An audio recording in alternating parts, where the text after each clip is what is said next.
নমস্কার বন্ধুরা, এই ভিডিওটা পোস্ট করতে আমার একটু লেট হয়ে গেল।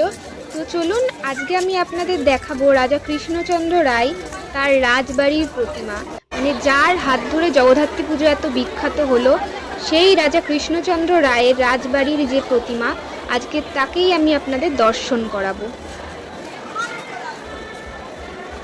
পাশ দিয়ে এগুলো হচ্ছে রাজবাড়ির কিছু পুরনো জিনিস, রাজার ব্যবহার করা কিছু পুরনো জিনিস। পুজোর সময় আসলে এই জিনিসগুলো আপনারা রাজ দালানে দেখতে পাবেন, চারিদিক দিয়ে সাজানো থাকে। আর এই জায়গাটাই হচ্ছে যজ্ঞ হয়, দেখুন কত বড় এই যজ্ঞের জায়গাটি। আর এটা হচ্ছে রাজা কৃষ্ণচন্দ্র রায়ের বাড়ির প্রতিমা। আর সব প্রতিমার থেকে এই প্রতিমাটি একটু ভিন্ন প্রকৃতির হয়। এখানে দেখা যায় মা জগদ্ধাত্রী বসে আছেন ঘোড়ার ওপর। শুনেছি নাকি রাজা স্বপ্নাদেশ পেয়েছিলেন মাকে এই রূপে পুজো করার, তো সেই রীতি মেনেই রাজবাড়িতে মাকে আজও এই রূপেই পুজো করা হয়।